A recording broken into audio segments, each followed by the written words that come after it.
intéressé. Alors c'est vrai que ce soir, un invité particulièrement intéressant. Donc c'est...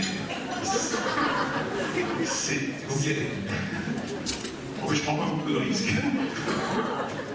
C'est ce qui fait sûrement cette influence exceptionnelle que nous avons, que lorsque nous avons des invités particulièrement intéressants. Alors, je ne vous dirai pas que vous êtes le seul, mais c'est vrai qu'une salle aussi pleine, on les compte sur les doigts d'une main. Bien, donc je vais pas alourdir la soirée, je vais directement passer le micro à Sandra Freeman, qui nous fait l'amitié d'être avec nous ce soir, pour passer Raphaël Enthoven à la question. Et ensuite, comme de coutume, vous aurez entre 20 minutes et une demi-heure pour poser vos questions en vous mettant derrière les micros qui sont dans l'allée. Et je vous redis ce que je vous ai dit déjà la dernière fois, essayez de poser des questions, évitez des commentaires trop longs, ça permettra à plus de monde de pouvoir poser des questions. Voilà. Et tu sais que vous êtes nombreux, j'imagine qu'il va y avoir beaucoup de questions. Bonsoir à tous. Bonsoir chers amis du CRU, je suis vraiment ravie de partager cette soirée en votre compagnie. Alors je sais que vous avez reçu beaucoup de beau monde, Emmanuel Valls, Nicolas Sarkozy, Bernard Cazeneuve, Alain Juppé, François Fillon, des hommes de droite, des hommes de gauche. Vous avez décidé donc de recevoir Raphaël Enthoven qui, lui, n'est ni homme de droite, ni homme de gauche. Et d'ailleurs, comme vous devez tous l'écouter régulièrement sur Europe 1 matin, il avait dit qu'un homme de droite, être homme de droite ou être de gauche, forcément, c'est d'être hémiplégique. Donc forcément, c'est un être beaucoup complexe là, et donc il ne peut pas avoir de vision parcellaire. Donc politiquement, nous allons en parler sans doute plus tard, puisqu'on va aborder la question du débat. Raphaël Enthoven se qualifie de professeur de philosophie, tout simplement. Je me suis dit, oui, mais c'est un peu court, il faut que je le présente un petit peu plus longuement. Raphaël Enthoven, professeur de philosophie, qu'est-ce que je peux dire davantage? Et puis je voulais surtout pas l'enfermer dans quoi que ce soit. Donc qu'est-ce que j'ai fait? J'ai dérangé son ami et co-auteur de ce livre qu'ils ont fait paraître ensemble chez Actes Sud il y a quelques semaines, quelques mois, Anagramme pour lire dans les pensées. Je dis, cher Jacques Perissacco, s'il vous plaît, excusez-moi de vous déranger, qu'est-ce qu'on pourrait dire comme anagramme sur Raphaël Enthoven, professeur de philosophie? Et alors il m'a répondu, voilà ce que ça donne. On peut y lire, puisqu'on lit dans les pensées. Héros, l'enfer, Sappho, Vénus, Aphrodite, Ophélie.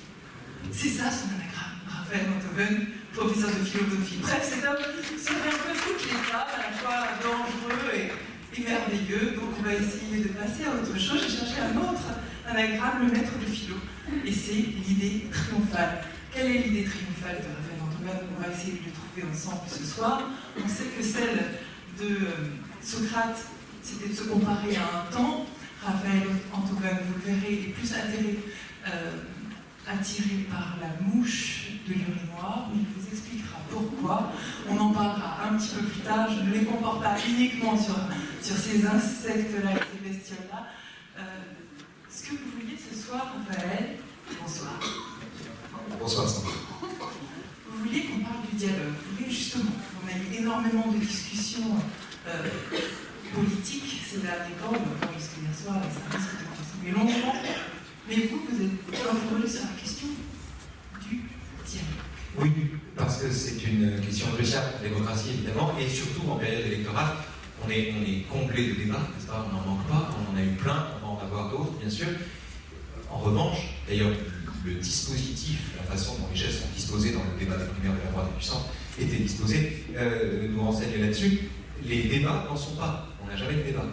Et tout le problème est de savoir comment débattre vraiment. Donc c'est pour ça que je voulais en parler. Quand je dis que les débats n'en sont pas, c'est qu'au fond, les discours de chacun sont le déroulé attendu des opinions qui sont les leurs sur tel ou tel point de vue. Et personne ici ne sort de lui-même. Personne ici ne pense contre lui-même, même à l'intérieur d'une même famille politique. C'est très étonnant ça. Et Gilles Deleuze, à cette belle époque, pour parler du débat, il dit « Les débats ne sont jamais que la juxtaposition de monologues nerveux ».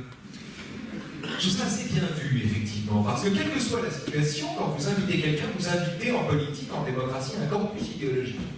Vous invitez quelqu'un qui est l'égal, finalement, de tous ceux qui pensent comme lui, et qui est chargé sur tel sujet de penser comme ceux qui votent comme lui. Vous sentez qu'on ne sort jamais de soi. Et je faisais valoir le fait que, personnellement, je voterai des deux mains, et vous l'écrivez comme vous voulez, pour l'homme politique capable de dire à l'autre, Monsieur Sarkozy, c'est vous qui avez raison. Et inversement, Monsieur Hollande, non, c'est vous. Si vous voulez, un homme politique assez fort pour dire sur ce coup-là, je me suis trompé, est un homme politique qui, à mon avis, mérite notre confiance. Le problème, c'est qu'en démocratie et en société du spectacle, l'humilité est perçue comme une faiblesse. Alors que c'est une force. Et c'est tout le sens de la place que je fais à Montaigne dans mon travail et de cette initiative. Ce que je veux dire, c'est qu'on multiplie les débats, et plus il y a de débats, moins il y a de dialogue. Et toute la question est là, comment penser suffisamment contre soi-même pour ménager la possibilité d'un dialogue? Et Montaigne nous aide à le penser. On va revenir sur Montaigne, mais comme vous allez trop vite, et qu'on a quand même 45 minutes, Jean-Raphaël, nous allons peut-être, puisqu'on entend si peu de dialogue aujourd'hui dans les débats politiques, si on en faisait entendre un. Ah, N'êtes-vous pas, monsieur Diderot? oui, madame. C'est donc vous qui ne croyez rien? Moi-même. C'est donc votre morale est incroyable. Et pourquoi donc, quand il est honnête homme? Et cette morale-là, vous la pratiquez? De mon mieux. Que gagnez-vous donc à ne pas croire? Rien du tout, madame la maréchale. Est-ce qu'on croit parce qu'il y a quelque chose à gagner? Bon, cher Raphaël, pourquoi est-ce que vous m'appelez madame la maréchale? Écrivez ce texte. Parce que ce texte est un texte, c'est l'entretien avec la maréchale. C'est un texte de Diderot, un texte absolument flamboyant, dans lequel Diderot construit quelque chose de remarquable, qui est, la dernière question, est-ce qu'on croit parce qu'il y a quelque chose à y gagner? C'est une question redoutable, naturellement. Parce que quiconque vous dit, moi je crois en Dieu parce que sinon ma vie n'a pas de sens, confesse par là même que sa vie n'a pas de sens et que la croyance qu'il se donne n'est jamais que l'artifice d'une vie qui est consciente de son désespoir. C'est bien tout le problème, si vous voulez. Et alors vous avez, en philo, contre ça, prenant le contre-pied de ça, vous avez deux formidables interlocuteurs pour guérir finalement de la tentation de croire pour de mauvaises raisons. C'est-à-dire en fait, la tentation de ne pas croire, puisqu'on suspend le fait de croire à une récompense.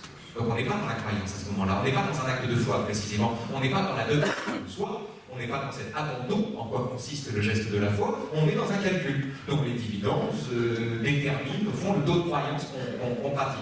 Et alors Spinoza, dans l'éthique, à la toute fin de l'éthique, c'est l'avant-dernière proposition, cette phrase extraordinaire, enfin, explique qu'un individu qui se conduit vertueusement parce qu'il redoute la punition ou parce qu'il espère la récompense est un individu qui se conduirait comme un animal s'il n'y avait ni l'un ni l'autre. Et de sorte que la vraie vertu, c'est qu'il faut réussir à penser que c'est une vertu qui est elle-même sa propre fin. Derrière ça, il y a l'idée que les véritables gestes, la vraie façon de vivre, la seule façon que l'on a de pouvoir dire qu'on a vécu avant de mourir, c'est d'accomplir les gestes pour eux-mêmes et non en vue du but vers lequel ils nous rapprochent ou auquel on les destine, au fond. C'est une métaphore stoïcienne, pour le coup. Sénèque explique que dans le geste de l'archer, ce qui compte, c'est pas le centre de la cible, c'est la rectitude du geste. Il en va de même pour la vertu. On est vertueux parce qu'on est vertueux, on n'est pas vertueux parce qu'on y trouve son compte. Parce que si on est vertueux dans la mesure où on y trouve son compte, on n'est pas vertueux, justement. Et Diderot, ici, dans l'entretien avec la maréchale, dit est-ce qu'on croit parce qu'il y a quelque chose à y gagner? C'est une phrase formidable, parce que ça met justement le geste de croire face au défi qui est le sien. Face au défi qui est le sien. La difficulté d'être dans la foi et d'une certaine manière la nécessité que nous avons de nous y trouver. Je ne parle pas seulement de la foi en Dieu, c'est pas la question, mais la nécessité dans laquelle nous nous trouvons d'embellir notre existence, d'alléger ou d'alourdir notre existence par cette décision-là, la nécessité dans laquelle nous nous trouvons de le faire, vient tout simplement du fait que la vertu n'est jamais le résultat d'un calcul. Sinon, c'est pas la vertu. Sinon, c'est pas la vertu. Et Diderot, qui est un matérialiste, que Barbé d'Aurevilly traitait d'omelette soufflée, qui a une très mauvaise réputation parce qu'il était léger et frivole, et qui trompait sa femme. Enfin bon, Diderot, l'épouvantable Diderot, l'auteur de l'encyclopédie, l'homme le plus athée du monde, comme il dit, est également un homme qui, en lui-même, éprouve comme une sorte d'injonction secrète, tacite, qui ne lui vient pas d'une transcendance, qui lui vient de lui-même, la nécessité absolue d'être vertueux, sans qu'il y trouve là la moindre récompense, parce que la vertu est à elle-même sa propre récompense. Et je trouve que c'est très fort, c'est très fort, parce qu'il y a plus de religiosité au sens le plus noble du terme dans la profession de foi d'un athée radical comme Diderot, qui a le comportement d'un croyant parce qu'il n'y a rien à y gagner, que chez celui qui ne suspend sa foi qu'à la récompense, qu'à la promesse rédemptrice d'une vie dans l'au-delà, ou bien de telle ou telle dividende sociale. Voilà. Et c'est ce geste-là qui me semble très, très précieux. On est dans la sainteté, ici, chez cet athée fou. On est dans la sainteté parce que, précisément, il n'a pas besoin de Dieu pour croire, et c'est tertulien de croire parce que c'est absurde.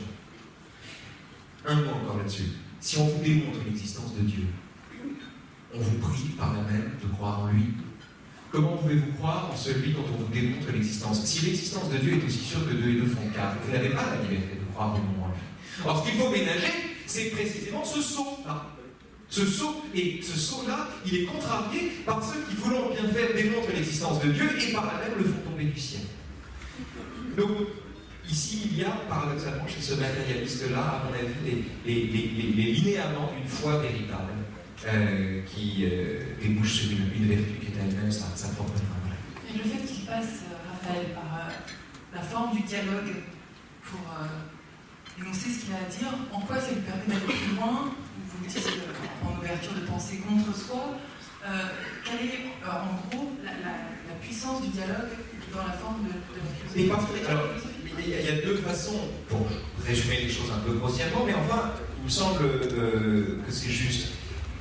Il y a deux façons de penser le dialogue en philosophie. Soit vous pensez le dialogue en philosophie comme un exercice dialectique destiné à conduire deux individus vers une vérité à conquérir ensemble, un objet commun. C'est le dialogue socratique qu'on connaît, dont on connaît la forme, dont on connaît les débuts flamboyants. Dis-moi mais non, qu'est-ce que c'est que la vertu? Comment Socrate, tu sais pas ce que c'est? Je sais pas, je sais pas grand-chose.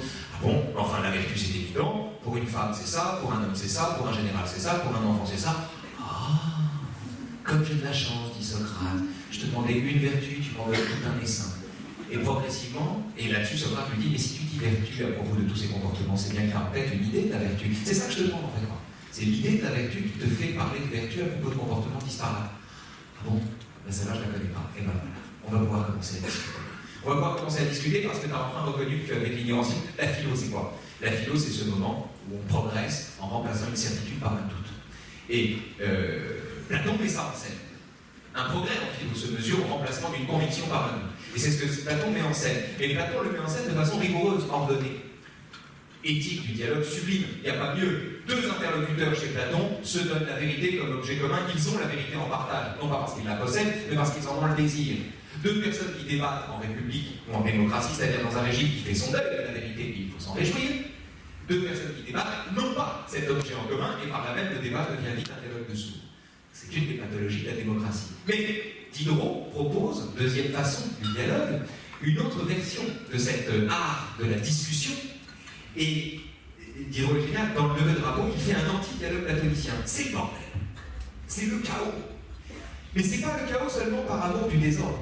C'est le chaos parce que ce que Diderot essaie de construire, en fait, Diderot a construit des dialogues anti-platoniciens à partir d'une définition que Socrate donne de lui-même dans un dialogue fameux qui s'appelle le Gorgias. Dans le Gorgias, Socrate fait son autoportrait et il dit, Gorgias lui dit, mais au fond, t'es qui Socrate?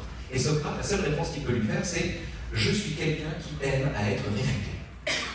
Et Diderot, se souvenant de ça, fabrique avec le Neveu de Rameau, qui est un dialogue flamboyant, un être qui surgit de son imagination, lui fait les meilleures objections qu'on puisse lui faire.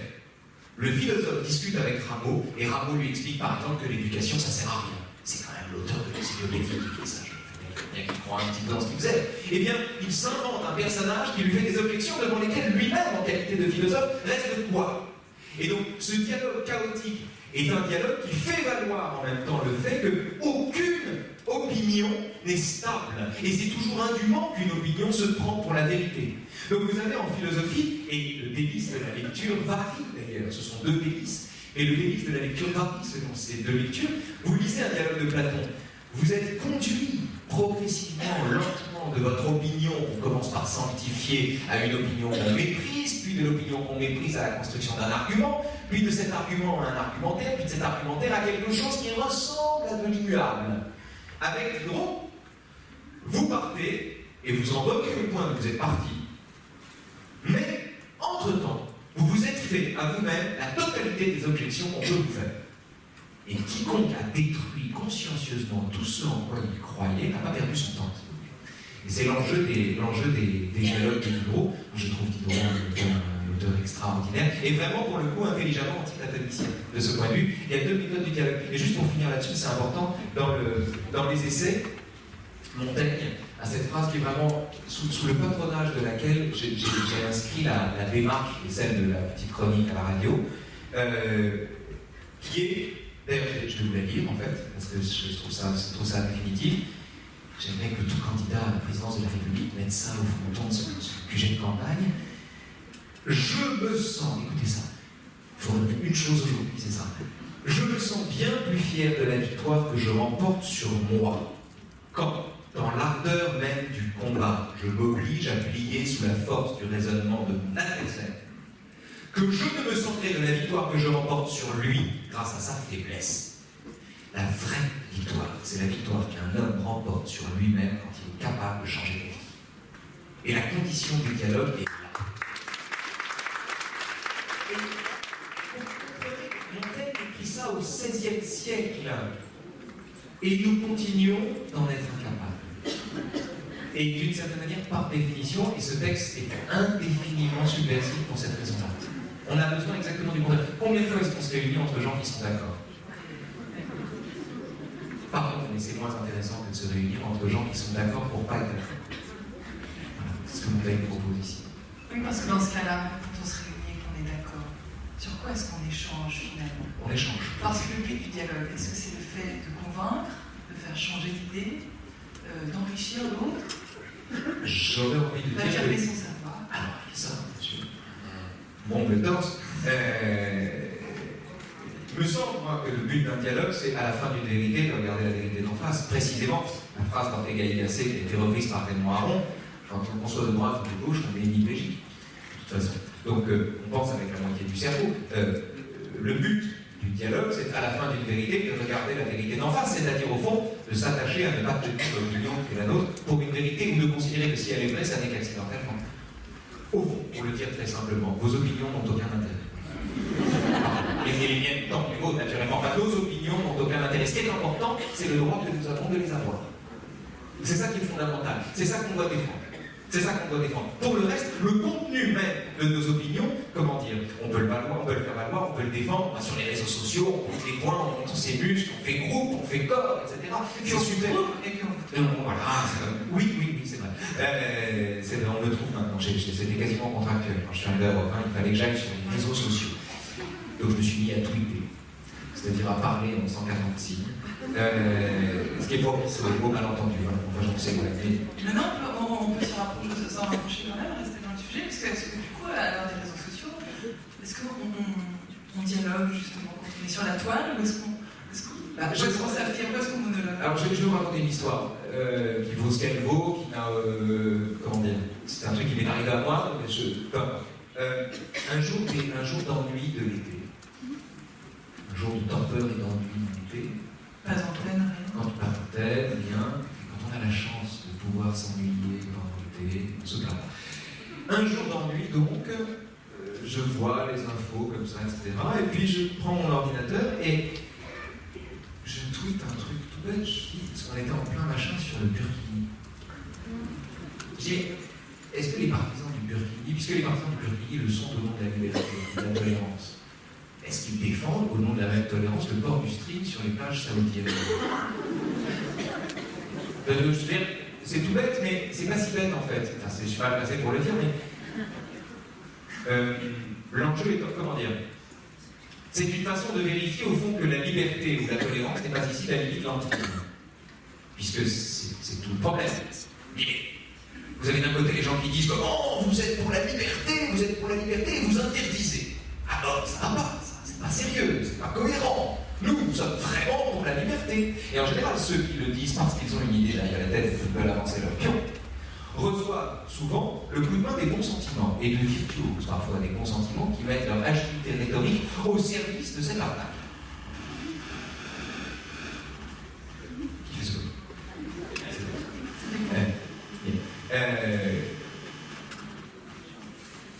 C'est pas le mien. C'est quelqu'un qui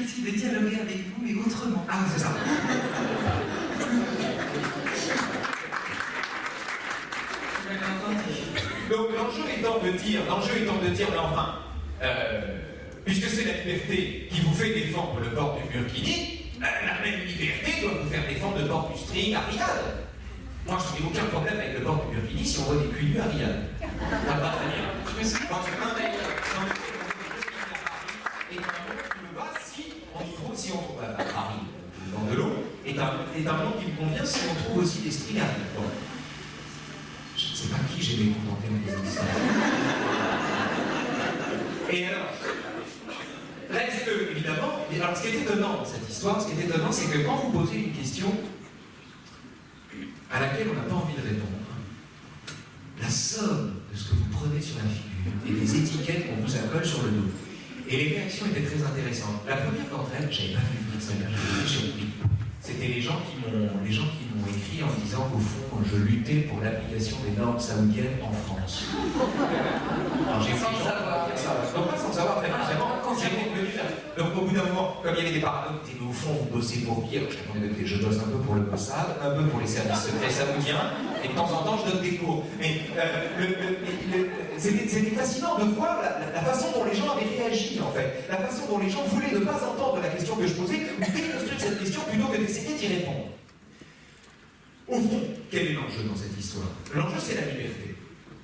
Faut-il interdire le burkini au nom de la liberté, auquel cas on se contredit parce qu'on interdit au nom du droit de permettre, donc il y a quelque chose qui coince, et faut-il permettre en même temps le burkini, c'est-à-dire permettre le spectacle ostensible d'une censure.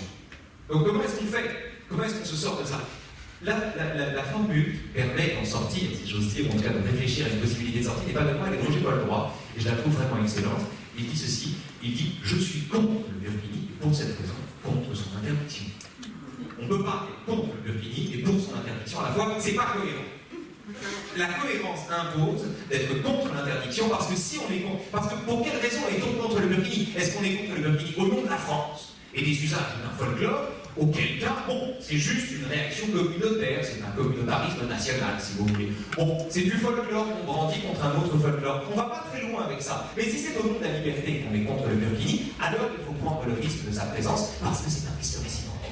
Et parier sur la liberté si on l'aime et qu'on y croit.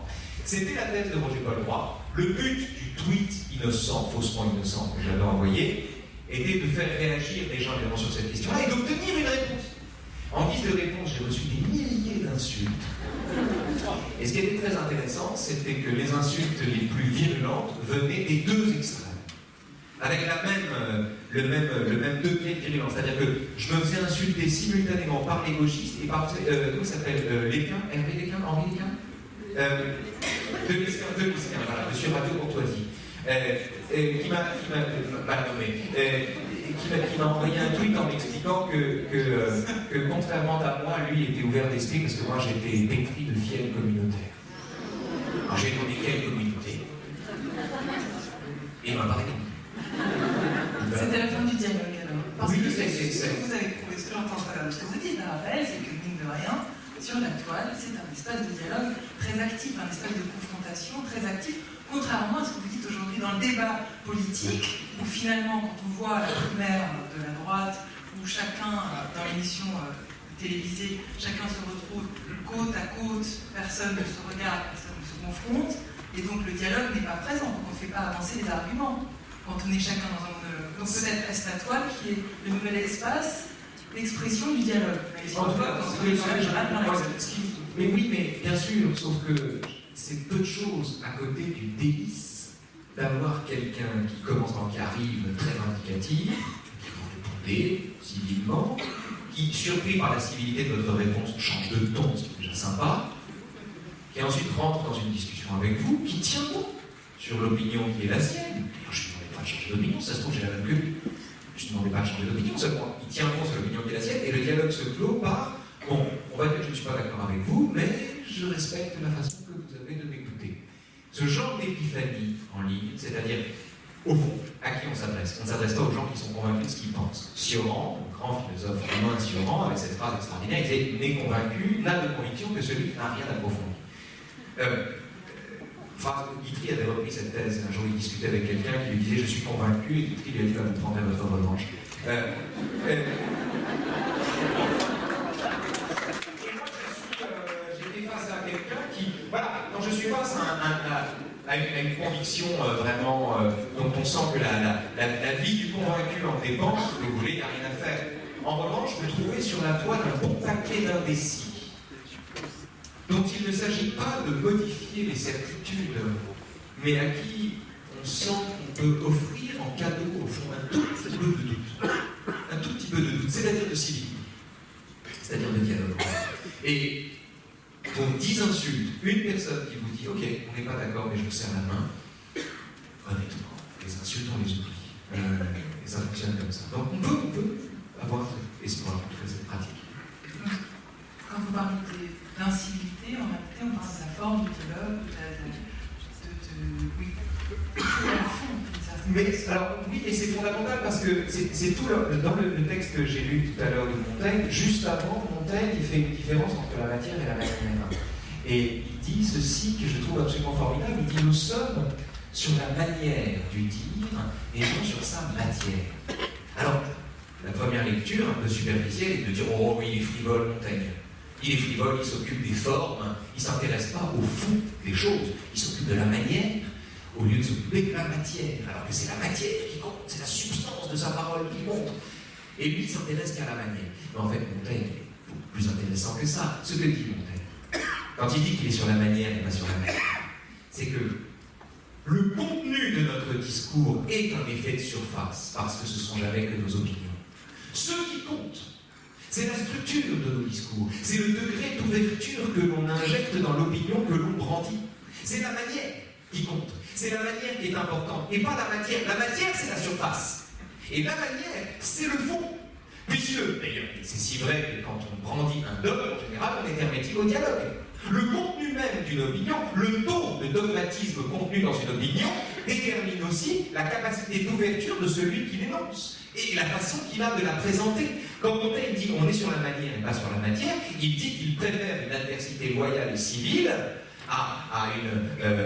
soit à une adversité portée, soit à quelqu'un qui est totalement d'accord avec lui. Et derrière ça, il y a la capacité montagnenne fabuleuse qu'il développe en chacun de ses lecteurs à repérer des comportements généraires sous des positions antagonistes. Quiconque a pu avoir dans cette salle, peut-être y en a-t-il, le sentiment que parfois, Marine Le Pen et Jean-Luc Mélenchon, comment dire, c'était blanc bonnet blanc, sur certains points, certains sujets, fait, et bien justement la manière.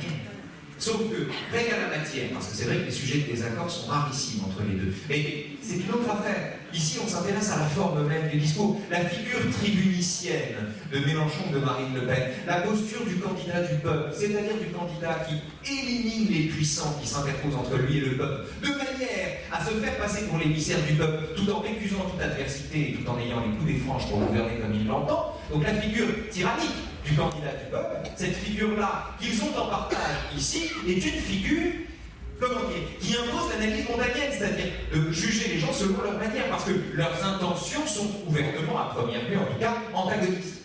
Et quand on creuse, on s'aperçoit que derrière cet antagonisme, en vérité, c'est l'antagonisme qui est de façade.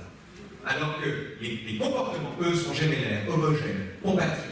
Et c'est ça, la manière au dépend de la matière. Donc ça permet de poser une lampe de poche sur des phénomènes dont on peut s'étonner qu'ils se ressemblent, alors que objectivement leur contenu varie. Et ça va avec un déloge du débat, naturellement. Être attentif à la manière plus qu'à la matière. Je préfère discuter avec un type avec qui je ne suis pas d'accord mais qui me serre à la main, plutôt qu'avec quelqu'un avec qui je suis d'accord mais qui a une façon d'adhérer aux opinions qui sont les miennes, qui lui vient d'une certitude que lui-même n'a pas remise en cause. Si on revient justement sur cet art de conférer matière et manière, qu'on vient à ce qu'on a tous vécu ces dernières semaines sur la primaire de la droite. Comment est-ce qu'on en est arrivé là? C'est-à-dire comment est-ce qu'on en est arrivé à faire évoluer le dialogue de cette façon où finalement plus personne n'échange? Je suis pas sûr que ce soit un phénomène propre à la primaire de la droite. Il me semble que c'est plutôt une pathologie démocratique très profonde en vérité.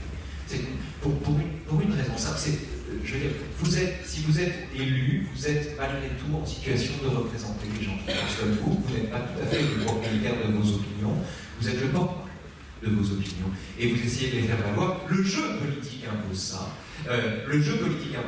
La liberté et la citoyenneté, et le jeu républicain, la liberté de l'électeur impose de penser différemment. Pour le dire très simplement, je ne crois pas que l'exercice de la philosophie ou l'enseignement de la philosophie soit compatible avec une activité de militant. De façon générale. On peut être le militant d'une cause, notamment de la liberté de penser, de la liberté de parler, de s'exprimer, des conditions de liberté, etc., bien sûr, mais être le militant d'un ensemble, d'une architecture conceptuelle, d'un édifice dogmatique, me semble contradictoire avec la pratique de la philosophie à l'intérieur de la cité. Dans la cité, je ne peux pas être le militant d'une cause en particulier. C'est pas possible. Je ne peux pas soutenir un parti plutôt qu'un autre. Ça me semblerait un délit de pensée, en fait.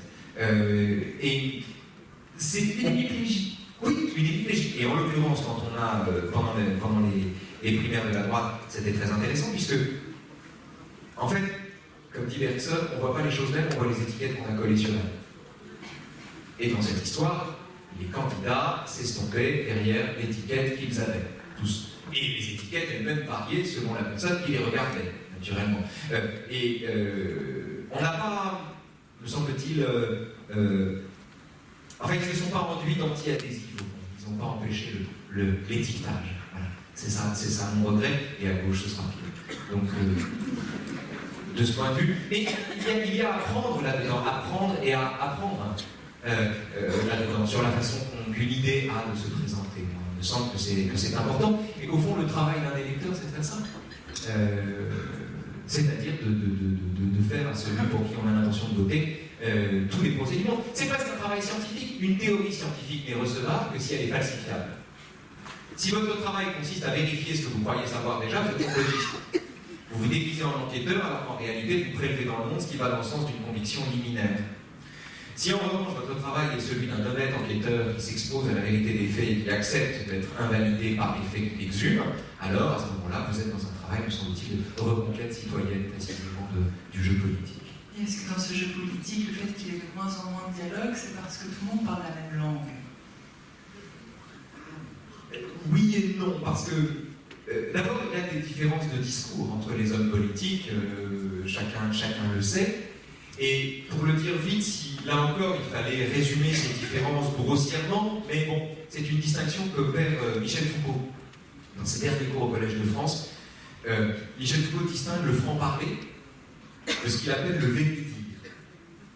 Le franc-parler, chacun le connaît, et d'ailleurs les hommes politiques l'ont bien souvent en partage. Ça va de Jean-Pierre Raffarin qui dit « Moi je suis un homme de cœur, j'aime pas les énarques, je parle au boulanger ». Il a même dit ça. Moi je parle au boulanger, pas aux énarques. Je parle à la France d'en bas, oubliant qu'il faut la regarder d'en haut pour parler de France d'en bas. Donc il y a cette démarche-là, si vous voulez, qui consiste à dire voilà, c'est le franc-parler. Jean-Luc Mélenchon, c'est le candidat du peuple de façon générale. Voilà. On est candidat du peuple. On parle comme on parle comme vous. Il y a une école du franc-parler qui a essayé de vendre le casse-toi pauvre con comme un argument de campagne, justement. Regardez, il parle comme vous. Il parle comme tout. Le franc-parler, c'est quand on ne pense pas. Non, le franc-parler, c'est quand on vend une parole, c'est quand on vend le sincérisme d'une parole. Voilà. On n'est pas dans la sincérité, on est dans l'affectation de sincérité, on est dans le sincérisme, on est dans la... Si vous voulez, toute personne qui s'affirme elle-même comme étant sincère ment à cet instant-là. Voilà. Toute personne qui se présente à vous sous le thème « je ne vous mens pas », c'est le paradoxe du crétois, si vous voulez. Si le crétois dit « tous les crétois sont menteurs », ben, il est coincé. Bon, là c'est la même chose. Toute personne qui se présente en disant « moi je suis un homme sincère et je ne mens jamais », cette personne-là ment à cet instant précisément. C'est comme dire qu'on va dire toute la vérité, on se condamne à mentir par omission, si vous voulez. Donc le franc-parler, exactement, c'est la langue de la démagogie. Et puis, Foucault oppose à cette figure-là la figure du véridique. Et le véridique, c'est la langue d'un politique qui renonce à plaire. Meilleur exemple du véridique étant non pas Mélenchon, mais Churchill, qui annonce du sang et des larmes, qui promet du sang et des larmes. Il a trop de respect pour ceux dont il a reçu les voix, ou ceux dont il brigue les suffrages, pour leur mentir en un instant crucial comme celui où il parlait quand il a promis du sang et des larmes. Donc le véridique s'oppose directement au franc-parler. Alors après, vous avez des politiques qui mettent en scène leur propre véridique. Regardez, je vous dis la vérité puisque je vous annonce le pire. Donc vous pouvez me faire confiance puisque ce que je vous annonce est sinistre. Donc je suis dans le véridique. C'est une autre modalité de la démagogie. C'est très intéressant les langages politiques. Pour cette raison-là. honnêtement, intuitivement, ça marche assez bien. Hein. On le voit venir, le démagogue, quand même, quand on a décidé de ne pas croire en lui. On voit venir celui qui tient le discours que d'autres ont envie d'entendre. Raymond Aron, un jour, il arrive à Berlin et il s'adresse à des étudiants et il dit, écoutez, je suis venu vous dire ce que je crois vrai et non ce que vous auriez plaisir à entendre. Je ne suis pas là pour vous plaire, j'ai trop de respect pour vous. Et la figure cardinale de ce véridier, on la trouve dans Shakespeare, c'est Coriolan. Coriolan, le général Marcus Coriolan, est un homme qui, c'est la particularité de Coriolan, c'est qu'il n'arrête pas d'insulter le peuple. Et tout le temps, ça commence, le peuple a faim, le peuple se plaint, etc. Coriolan arrive, alors que les députés de la plèbe sont là, et ils ont comprend vos revendications, on y travaille, ne vous inquiétez pas, on est là pour vous, on vous aide, on pense à vous, etc. Puis là-dessus, Coriolan arrive, il dit, c'est quoi encore, qu'est-ce qui se passe, vous faites quoi, vous n'êtes pas content, vous avez faim, moi aussi j'ai faim, et alors ça me fait, vous avez faim, et après, et vous êtes de là, mais vous cassez les oreilles, et vos bruits me montent jusqu'aux oreilles, mais pourquoi vous m'ennuyez? Et Coriolan parle avec brutalité à son peuple, précisément parce qu'il considère que les gens sont capables de s'entendre dire une forme de vérité. Il est dans le vérité. Il n'est pas dans le mépris, comme on a voulu le penser. Les plébéiens font passer Coriolan pour un patricien qui méprise son peuple. En réalité, il méprise moins son peuple que celui qui essaie de le flatter pour piquer ses suffrages. Mépriser les gens, c'est les flatter. Flatter les gens, c'est les mépriser. Parler franchement à quelqu'un, d'une certaine manière, ce qui n'est pas facile. Parler franchement à quelqu'un, c'est d'une certaine manière l'honorer de la franchise. Après, il y a des gens qui font passer... vous savez, vous avez des faux amis qui n'arrêtent pas de dénigrer tout ce que vous faites. Ce que tu fais, c'est pourri, ce que tu penses, c'est faux. Moi qui t'aime vraiment, je peux te le dire. Et qui transforment ça, qui font ça une porte d'amour. Alors évidemment, ceux-là ne méritent pas les amis qu'ils perdent, puisque ceux-là font passer justement leur propre franc-parler pour du véridier. Donc ça, c'est une arnaque. Mais, honnêtement, si vous lisez Coriolan, vous relisez Coriolan, vous allez voir une figure d'un politique extraordinaire, parce que précisément, il ne peut pas s'abaisser à flatter qui que ce soit. Et la raison pour laquelle il ne devient pas consul, c'est qu'il refuse de faire campagne. Il ne veut pas faire campagne, il ne veut pas flatter les gens, il ne veut pas leur dire vous êtes formidables. Il dit mais pourquoi j'irais dire à des gens qui ne sont pas formidables qu'ils sont formidables? Ils ont qu'à voter pour moi si eux trouvent que moi je suis formidable. Moi je pense qu'ils ont tort. Mais bon, ils font ce qu'ils veulent. Cet homme-là ne peut pas faire de politique, alors que personne n'est mieux qualifié que lui pour gouverner. Et personne n'est moins qualifié que lui pour conquérir le pouvoir. Le silence. On a parlé du franc-parler, on parle franchement, du véridier, des formes de dialogue, de Platon, de Montaigne, et le silence dans le dialogue. Quelle est sa place? Est-ce que le silence, c'est lui qui permet de créer le sens? Est-ce que c'est ça qui crée le relief, la pause, la respiration, qui donne le temps d'intégrer aussi le sens de ce que vous pouvez nous donner? J'aime cette question parce qu'elle nous éloigne de la politique un peu.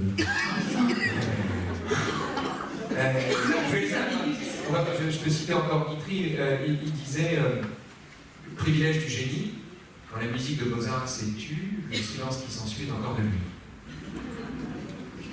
Vraiment bien vu. Après, c'est une phrase dont j'étais tellement fier, qu'il m'a recyclé 1000 fois, mais bon. Mais je trouve ça vraiment bien vu. Il faut s'entendre sur le silence. Si par silence on entend... Comment dire? Le silence, c'est pas l'absence de bruit, le silence, c'est l'absence de parole. Le silence, c'est l'absence de parole, le silence est qui se tait, laisse en lui advenir des bruits qu'il recouvre en général du son de son propre bavardage. Donc le silence est d'une certaine manière le secret de tous nos langages. C'est pour ça qu'on s'éloigne un tout petit peu de la politique, parce que on pourrait partir de la politique pour arriver au silence. Si vous partez de la langue de bois, par exemple, la langue de bois, c'est très intéressant. Un homme qui pratique la langue de bois, je ne sais pas moi, par exemple,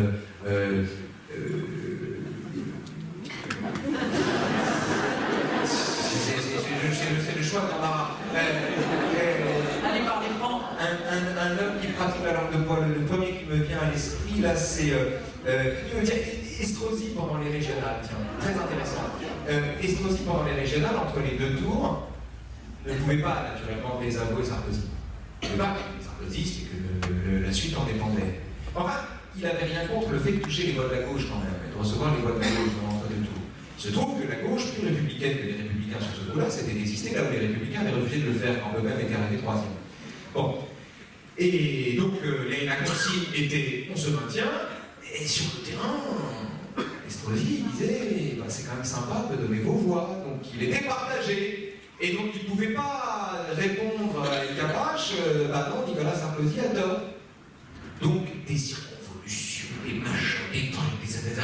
pour dire qu'en gros, Nicolas Sarkozy naturellement a raison, mais enfin dans sa région, les voix de la gauche, c'est pas si mal. Hein. D'ailleurs la gauche, c'est pas vraiment la gauche. Et puis bref, un grand moment magnifique de langue de bois. Mais ce qui est intéressant avec la langue de bois, c'est qu'elle cherche à sauver sa peau, en fait. Quand on entend la langue de bois, il faut entendre les genoux qui claquent. C'est ça, c'est la trouille qui dicte la langue de bois. Là où la langue de bois est intéressante, c'est qu'au fond, elle renvoie au secret de tout langage, qui est, d'une certaine manière, de recouvrir le silence. On ne se serait pas mis à parler si on n'avait pas eu l'effroi du silence, c'est-à-dire de cette absence de parole, c'est-à-dire de la rencontre avec un monde qui n'est pas là pour nous plaire, avec un monde absurde. Le monde n'est pas là pour nous plaire. Le monde est là, nous nous y trouvons, nous lui demandons quelque chose et il ne répond pas. Le silence est là. Et nos langages, on peut faire la généalogie de la naissance même du langage comme une grande, vaste entreprise de conjuration de ce silence dont un individu a fait l'expérience quand il s'est trouvé là et qu'il ne savait pas quoi faire, et qu'il ne savait pas quoi dire. On a besoin du langage pour recouvrir ce silence-là, ce silence épouvantable. Le silence, c'est pas juste le moment où on se tait. Le silence, c'est le moment où on découvre que nous n'avons jamais parlé que pour recouvrir le silence. Et de ce point de vue, la langue de bois, qui commence par les considérations drôlatiques d'un homme politique qui a un peu la trouille, qui veut bien dire quelque chose mais qui ne veut pas le dire complètement, etc., des dispositifs qu'on connaît par cœur et qu'on repère tout de suite. La langue de bois, plus profondément en amont d'elle-même, témoigne d'une trouille, d'une sainte trouille du silence. Après, on peut faire de la métaphysique et considérer que l'homme, si Dieu existait, on n'aurait pas besoin d'y croire. Je suis d'accord avec ce qu'il dit. Si Dieu existait, on n'aurait pas besoin d'y croire. Autrement dit, si on n'avait pas entendu le silence, on ne se serait pas mis à parler. Et qu'au fond, nous sommes des êtres de silence. Et la Terre est elle-même un îlot bavard, destiné à se taire un jour. Il faut absolument, n'oubliez pas de rallumer vos portables. Sinon, ça va. Enfin, voilà, pour rompre le silence, la sonnerie d'un téléphone. Et est-ce que vous voulez prendre la parole? Alors maintenant que vous avez tellement entendu de choses sur le sens de la parole, le poids des mots, monsieur, je pense que c'est pas forcément facile de prendre la parole après toutes ces histoires de franc-parler, de venir. Chaque mot sera... Monsieur Antoven, je voudrais personnellement vous faire part d'une phrase de Nietzsche. Alors Nietzsche a dit ce n'est pas le doute, mais la certitude qui rend fou. Pensez-vous que nos gouvernements sont fous? Monsieur, qui vit sans folie n'est pas si sage qu'il croit. Ça, c'était La Rochefoucauld. Ce que dit Nietzsche ici est très très important, parce qu'au fond, ce qu'il désigne par certitude, c'est un déni du doute, donc c'est un doute au carré. C'est un doute qui se méconnaît, c'est un doute qui ne s'assume pas. Personne n'est moins sûr de lui que quelqu'un qui a besoin de l'artifice d'une certitude pour avancer dans l'existence. Donc, ce que Nietzsche explique, c'est qu'il faut avoir en soi grande confiance et grande force pour précisément accepter de vivre hors de la certitude. Après, ça va plus loin chez Nietzsche. Nietzsche est un philosophe qui se contredisait tout le temps. Et il adorait ça. Un moment, il dit, il n'y a pas de fait, il n'y a que des interprétations. Bon, mais si j'ai raison, ça veut dire que ce que je dis là n'est pas un fait, mais une interprétation. Eh bien, tant mieux. Et cet homme, qui jubilait à chaque fois qu'il se contredisait lui-même, qui se faisait en permanence la guerre à lui-même, c'est-à-dire qu'il faisait la guerre au désir que ses opinions avaient de prendre racine en lui. Parce qu'au fond, c'était ça l'ennemi. Être le terreau des opinions qui prennent racine et qui se donnent, qui improvisent comme ça la stabilité qu'elles n'ont pas en s'ancrant dans une terre. Nietzsche était celui qui nous apprend précisément que le sol est meuble et qu'il faut savoir avancer sur un sol meuble. Il est le penseur de tous les états instables de l'existence, c'est-à-dire à ses yeux, naturellement, de l'existence elle-même. Mais Nietzsche est idéal pour penser un moment où l'on ne sait plus quoi penser. C'est là que ça commence. C'est là que quelque chose commence. C'est le même homme qui dit que la vérité est souvent plus mensongère que le mensonge lui-même. Parce que la vérité se vit comme un bien, qu'elle n'est pas, forcément. Parce que la vérité se vit comme une vertu, qu'elle n'est pas non plus. Parce que la vérité se vit comme un absolu ou comme une transparence, alors que la vraie question, dit Nietzsche, c'est de savoir ce que recouvre le désir de transparence en chacun de nous. Nietzsche est de ces philosophes qui remplacent la question de la vérité par la question de savoir le besoin que nous avons. Par la question du besoin que nous en avons. Son problème n'est pas tant de savoir si Dieu existe, au fond il n'en sait rien. Son problème est de savoir comment il se fait, de comprendre pourquoi nous ne pouvons pas vivre sans avoir le besoin de croire en lui. D'où vient le besoin que nous avons d'attribuer une cause au monde, lui semble une question plus pertinente que quelle est cette cause? C'est tout son travail là. C'est ce qu'on appelle la généalogie, qui n'est pas de faire un arbre généalogique, mais qui est d'interroger une pensée, qui est de questionner une question plutôt que de chercher à y répondre. Parce qu'au fond, l'enseignement de Nietzsche, grossièrement résumé, mais je crois que c'est ça. L'enseignement de Nietzsche, c'est de dire que quand vous avez une vérité, là vous avez un ennemi à battre au fond. Quand vous donnez une vérité, c'est exactement ça dont vous devez vous éloigner. Vous êtes grand des vérités auxquelles vous renoncez. Vous grandissez par les vérités auxquelles vous renoncez. Vous vous approchez de la vérité en renonçant à elle. De la même façon que vous cheminez vers la sagesse en renonçant à l'atteindre. Tout l'enseignement de Nietzsche, il est précisément de nous apprendre à vivre dans cet état médian, ce lieu intermédiaire, cet espace sublimaire mêlé de hasard et de bordel qu'on appelle la Terre. Et où nous sommes contraints de vivoter le temps dont on dispose. Nietzsche est celui qui nous apprend à vivre dans ce monde où le désir de certitude, le désir de sol stable, le désir de conviction témoignent d'abord de la certitude du désarroi. Nietzsche part du principe que nul n'ignore le désarroi qui est le sien. Tout homme sait qu'il est né par hasard dans un monde qui s'en fout. Et qu'il va y mourir sans savoir pourquoi il est passé par là. Tout homme sait ça. Après, la question c'est de savoir comment on s'arrange avec ça. Au fond, dans la démarche de Nietzsche. Et donc il fait la généalogie de notre désir de croire en Dieu à partir de ce constat, comme il fait la généalogie du désir de tenir une vérité à partir du constat du doute fondamental qui nous anime, comme il fait la généalogie, que je vous ai proposé tout à l'heure, du langage comme recouvrement du réel. Le langage comme recouvrement du réel, ce que je vous ai dit tout à l'heure, je ne peux plus citer Nietzsche, c'est une intuition nietzschéenne.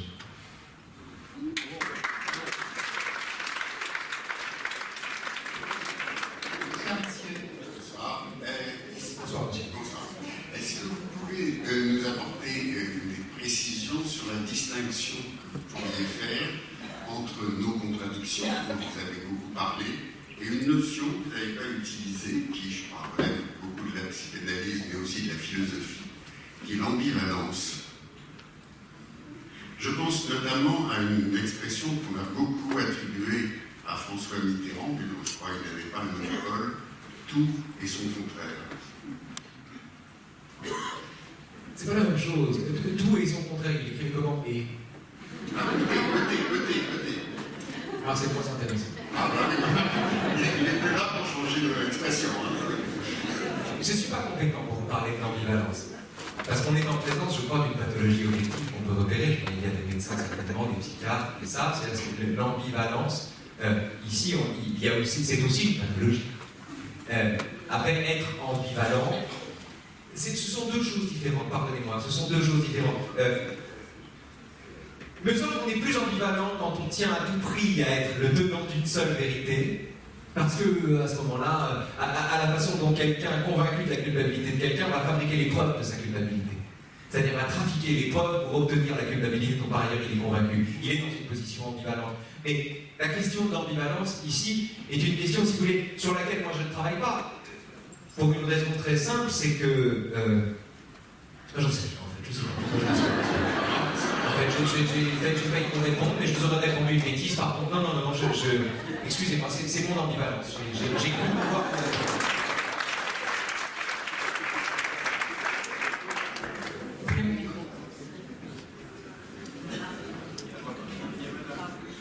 Non, Richard, vas-y. Bonsoir. Au risque de me faire huer par la salle séduite. Ah, je disais, au risque de me faire huer par la salle que vous avez séduite, je voudrais exprimer une inquiétude.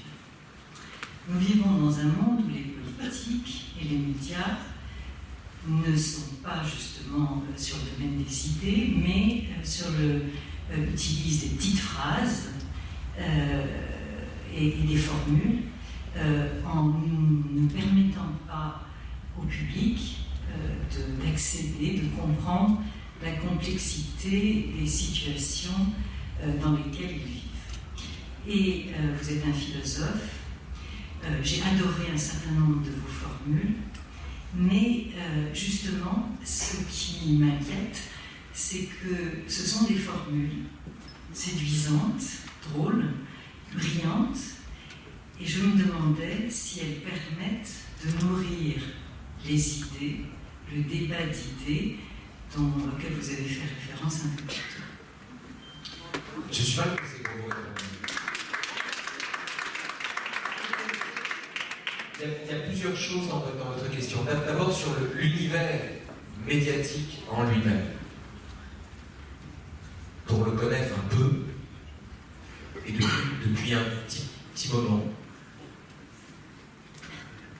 pour en connaître un peu l'histoire, je ne vois aucune différence entre notre époque et les époques précédentes. Je ne vois aucune différence. La seule différence est une différence de moyens. C'est-à-dire que maintenant, on a un réseau social qui nous oblige à écrire en haïku, si vous voulez, parce que sinon, il n'y a pas la place. Mais pour le reste, je ne vois aucune différence entre notre époque et les autres époques. Il n'y avait pas moins de démagogie à l'époque du général Boulanger.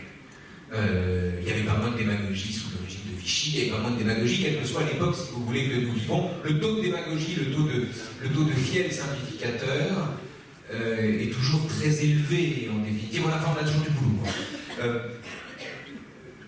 Maintenant, il est vrai que les médias sont hantés par l'immédiat. C'est-à-dire par la nécessité dans laquelle ils sont non plus de jouer leur rôle d'intercesseur, de pédagogue, de filtre, mais d'être simplement les zélotes d'une information qui n'existe que sous la forme des faits qu'on donne. La conséquence de cela, elle est très concrète, c'est que certaines révélations, certains scoops sont tellement fascinants, ont une puissance tellement hypnotique qu'on en oublie la duplicité des moyens mis en œuvre pour les mettre au jour. Je vous donne juste un exemple. Personne ne s'est indigné que les paroles ignobles de Trump sur les femmes aient été prononcées sans qu'il sache qu'il était enregistré. Personne. Le type est impossible. C'est le fond de ses pensées, il n'y a aucun doute. Le mec est affreux de ce point de vue, c'est horrible de dire ça. Néanmoins, il ne savait pas qu'il était écouté. C'est une conversation de bar, c'est une conversation de comptoir. Il discute avec un mec, il ne sait pas qu'on l'écoute à ce moment-là. Seulement, l'effet, la stupeur devant ces paroles était telle qu'on en a oublié la duplicité des moyens mis en œuvre. Et le travail des médias, c'est-à-dire des intercesseurs ici, consiste à introduire précisément ce genre de réflexion qu'on voit assez peu. Parce que, qu'est-ce que c'est qu'un média? Un média occupe exactement la place, et j'en viens à cette petite phrase, hein, bien sûr. C'est un peu dilatoire, c'est pour éviter d'y lire, mais il va falloir que j'y aille quand même. Mais enfin, ce que je vous dis au passage peut être utile. Ça permet de prendre son temps, pour une fois. Vous savez, c'est ce que dit Guitry. Quand je te demande ce que tu fais de 5 à 7 et que tu me réponds ce que j'ai fait de 5 à 7, c'est ainsi que tu prends ton élan pour me mentir. C'est comme ça. Alors, non, les médias occupent exactement la place. C'est un enjeu de liberté. C'est un enjeu de liberté. La liberté n'est pas de faire ce qu'on veut. La liberté est d'investir l'espace public, c'est-à-dire l'espace laissé vacant entre les gouvernants et les gouvernés. Tocqueville, il voit 3 façons. Les associations, les partis politiques, la presse, c'est-à-dire les médias. On a 3 façons d'investir cet espace-là. Or, quand on ne l'investit pas, quand on se replie sur soi, c'est la tyrannie qui prend le pouvoir. Que ce soit le despotisme sournois, démocratique, des idées reçues et des conventions qui s'imposent, ou que ce soit le despotisme objectif d'un tyran qui prend le pouvoir parce qu'il n'y a personne pour lutter contre lui et qu'il n'y a aucun puissant pour s'opposer à la tutelle d'un grand. Bon, les médias donc, ont cette fonction essentielle de pédagogue, de filtre, d'intercesseur entre un savoir et ceux à qui ce savoir est destiné. Les médias devraient être des pédagogues. Certains le sont, d'autres ont renoncé à l'être précisément parce que les médias sont aussi des entreprises. Et ils ont besoin, pour ce faire, de satisfaire, de plaire aux gens. C'est très compliqué de plaire aux gens quand on a décidé de les informer objectivement. Plaire aux gens, tout en se donnant pour tâche de leur donner une information sérieuse et véridique, c'est très compliqué de gagner par le haut de cette façon-là. C'est compliqué. De fait, il y a une tendance délétère et qui ne date pas d'hier, propre aux médias, qui consiste à être tout simplement racoleur. Maintenant, Dans tout ça. alors, maintenant,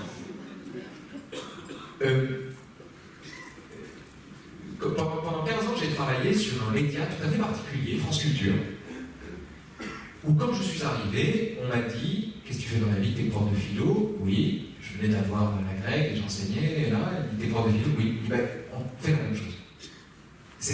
J'arrivais dans une radio, j'avais l'impression qu'on était dans un monde où il fallait vendre son âme, donc j'étais là en train de monnayer mon âme pour savoir combien j'allais la vendre. Et en fait, ils m'ont dit, mais pas du tout, reste prof, sois prof. Tu seras même payé pour ça. Mal, mais en fait, tu seras payé pour ça. Et de fait, pendant 15 ans, j'ai fait le prof. C'est-à-dire que j'étais sur France Culture, j'avais une émission d'1 heure, par exemple. Au bout d'un moment, il n'y avait plus d'invités, on s'était débarrassé de l'invité, c'était gagner du temps. Et on prenait une œuvre classique et on essayait autant que possible de faire de la spéléologie, de creuser la chose.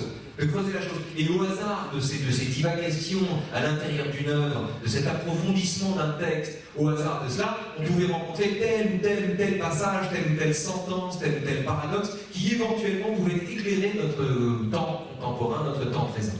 Mais ce n'était pas le but. L'actu, ce n'était pas le but. On était dans le présent. On était c'est-à-dire dans tout ce qui ne passe pas à l'intérieur du phénomène, qui s'oublient, qui tombent dans la série des jours oubliés. Donc j'étais sur France Culture pour faire ce travail-là. Et puis, je change de crèmerie. Et la proposition qui m'est faite sur Europe 1, c'est de travailler sur un temps très très bref. Mais, c'est comme ça qu'ils m'ont présenté, ils m'ont dit, t'as 2 minutes et demie chaque matin. En fait, c'est 2 minutes et demie de temps long.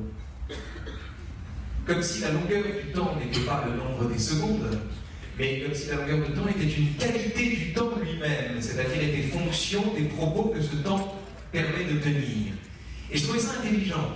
Il me disait, voilà, on est européen, il y a des enjeux industriels, t'es pas sur France Culture, il y a beaucoup de pubs, on a des enjeux là, si ça marche pas, ça ne pourra pas continuer, donc c'est un vrai risque, c'est pour toi un renoncement à quelque chose de tout à fait tranquille, parce que c'est quelque chose où tu peux rester où tu es là. Mais enfin, nous, on a envie d'essayer ça, etc. Ce qui m'a décidé à le faire, c'était le souvenir de Raymond Aron, justement, qui a fait plus de 4000 éditos dans sa vie et qui se disait 1 heure, une idée, un texte. 1 heure, j'ai jamais réussi.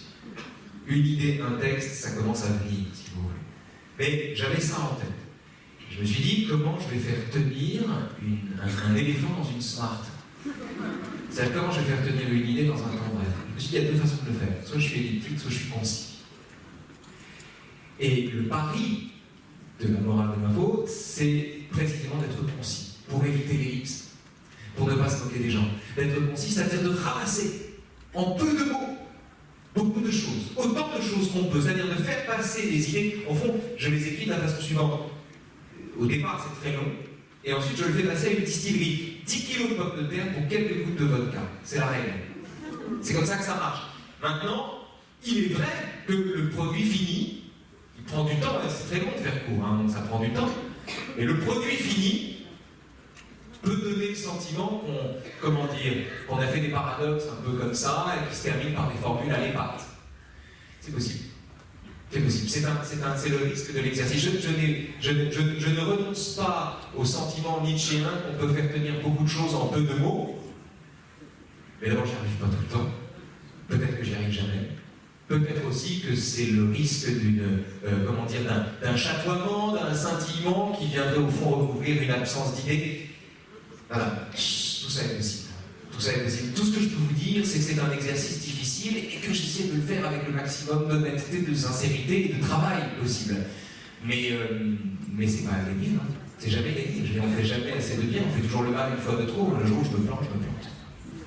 Et puis ça permet d'être entendu par ceux qui ne voulaient pas vous écouter forcément sur d'autres antennes qui étaient peut-être moins faciles d'approche. Ça permet de faire un peu de contrebande. Ça permet de faire passer en musée quelques idées, quelques textes, quelques paragraphes, quelques de rien. De balancer du Montaigne et du truc, etc. Avec le sentiment hyper flatteur de jeter du chlore dans le yeux. Un peu vaniteux et un peu flatteur. Enfin, on s'accroche, si vous voulez, à toutes les... Quand on fait cet exercice,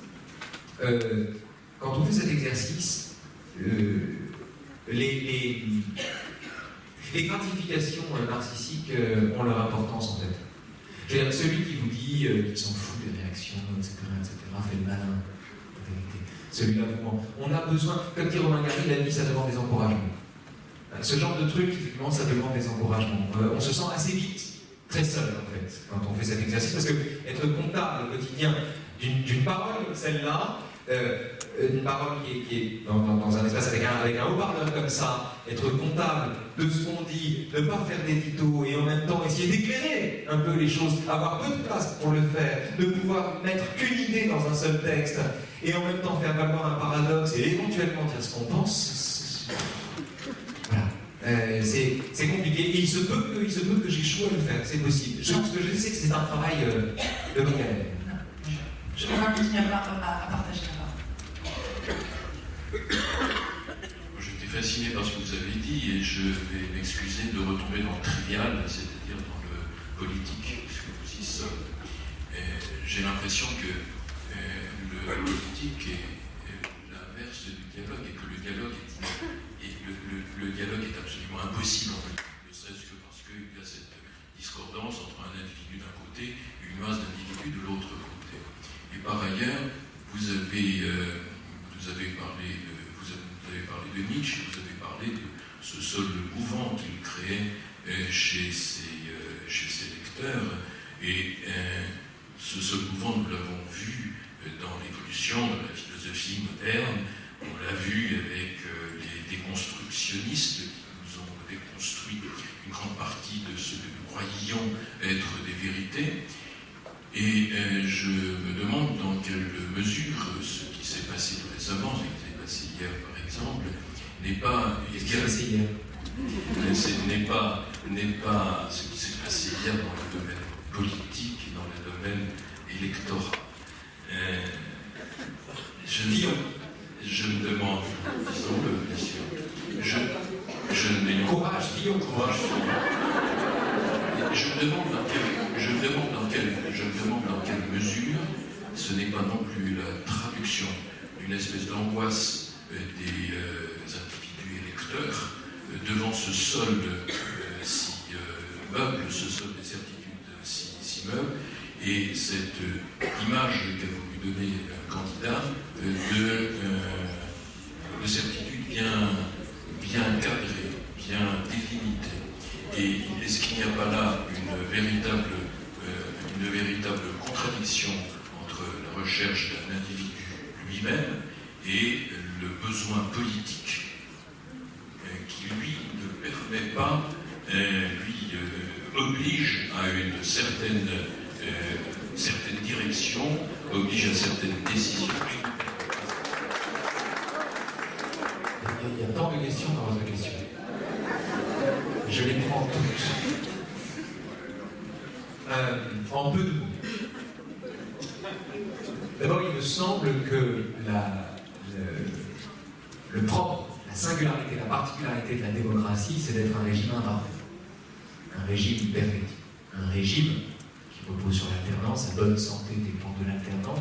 On marche sur deux jambes, ayant des cas. Un régime qui a besoin d'alternance. C'est un régime dont la bonne santé repose sur l'alternance, c'est-à-dire sur le remplacement d'une opinion par une autre, sur la succession des opinions.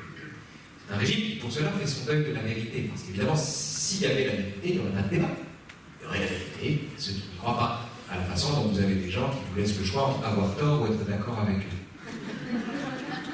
eux. Donc la démocratie repose sur le deuil de la vérité. Et ce deuil de la vérité complique, pour des raisons très profondes, la possibilité même du dialogue, bizarrement. Encore une fois, chez Socrate, on ne connaît pas la vérité. Chez Platon, on ne connaît pas la vérité, mais on en a le désir, on en a le goût, on en a l'espoir. Et donc on crée les conditions de possibilité d'une recherche commune. En démocratie, presque personne ne prétend détenir la vérité, c'est-à-dire la mettre en détention. Personne ne le prétend. De sorte que quand une opinion l'emporte, elle ne l'emporte pas parce qu'elle est vraie, elle l'emporte parce qu'elle est plus nombreuse. Donc, on est ici dans un régime qui, pour des raisons très profondes, complique précisément la possibilité même du dialogue. Puisqu'au fond, il s'agit de l'emporter par le nombre, plus que par la qualité d'un raisonnement, plus que par la méthode, plus que par la rhétorique presque. C'est aussi la raison pour laquelle les propositions politiques singulières ont du mal à prendre en démocratie. Il faut remettre le général de Gaulle ou Clémenceau pour être au-dessus des partis, si vous voulez. En 2007, François Bayrou fait une proposition politique intéressante, parce qu'elle avait le charme de l'inédit, enfin, elle s'inspirait de Le Canuet, elle s'inspirait de Servan Schreiber, elle n'était pas complètement neuve non plus, mais enfin, l'idée que pouvez travailler avec tout le monde et qu'en définitive, il ne s'agit pas tant d'être de droite, d'être de gauche, d'être compétent. Cette idée platonicienne. Cette idée-là était en elle-même intéressante, parce que c'était une façon, à la fin d'une vérité, justement, de s'intéresser à l'autre vérité. Cette position, cette iconoclasme d'extrême centre, est repris aujourd'hui par Emmanuel Macron. Sur le même démarche, tempérament différent, les époques ont changé, l'ère n'est pas la même, les moyens ont changé aussi, mais enfin ces propositions ont en commun, je crois, de vouloir enjamber enjamber l'alternative dont les deux termes seraient exclusifs l'un de l'autre.